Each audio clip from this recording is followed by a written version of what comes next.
السلام علیکم دوستوں، رات کے آخری پہر حضرت عمر فاروق رضی اللہ تعالی عنہ حضرت علی رضی اللہ تعالی عنہ کے پاس آئے اور بولے، اے علی، اگر وہ عورت بار بار آئے تو کیا کرنا چاہیے؟ حضرت علی رضی اللہ تعالی عنہ نے بغیر توقف کیے کہا، تب بھی ہمیں ہر ممکن شبہ تلاش کرنا چاہیے۔ حضرت عمر فاروق رضی اللہ تعالی عنہ چونک گئے، کیا اللہ کی حد کو روکنا ناانصافی نہیں ہے؟ حضرت علی رضی اللہ تعالی عنہ نے نرمی سے جواب دیا، نا انصافی بغیر حق کے حد لگانا ہے، بغیر حق کے سزا دینا ہے، نہ کہ حد کو ٹالنا۔ یہ جملہ تاریخ بن گیا۔ اسلامی فقہ میں ایک اصول ہے، شبہ کی بنیاد پر سزا ساقط ہو جاتی ہے۔ حضرت علی رضی اللہ تعالی عنہ اسی اصول کے محافظ تھے۔ انہوں نے کہا، ہو سکتا ہے عورت نے زنا کا معنی درست نہ سمجھا ہو سکتا ہے وہ کسی نفسیاتی دباؤ میں ہو سکتا ہے وہ خود کو سزا دے کر اللہ تبارک و تعالیٰ کو راضی کرنا چاہتی ہو۔ یہ سب سزا روکنے کے لیے کافی تھے۔ کچھ دن گزرے،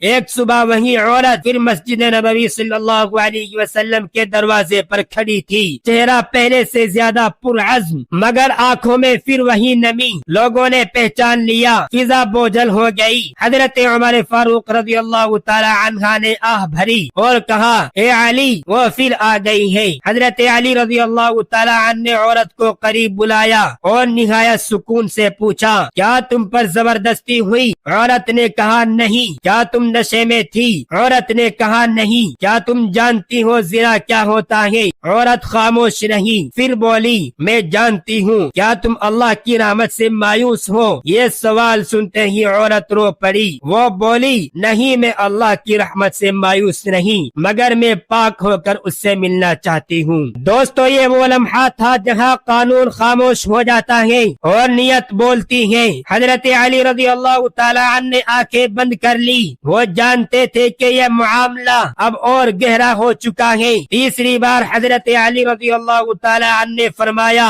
جاؤ اور اپنے رب سے تنہائی میں توبہ کرو، اللہ تبارک و تعالی تمہاری توبہ ہمارے فیصلے سے پہلے قبول کر سکتا ہے۔ دوستو، حضرت عمر فاروق رضی اللہ تعالی عنہ نے بھی اسی پر مہر لگا دی۔ لوگ حیران تھے، یہ کیسی عدالت ہے جو بار بار سزا کو ٹال دیتی ہے؟ مگر حقیقت یہی تھی، یہ وہ عدالت تھی جو جہنم سے بچانے کی کوشش کرتی ہے۔ عورت چلی گئی، مگر اس بار اس کے قدموں میں لرزہ نہیں تھا۔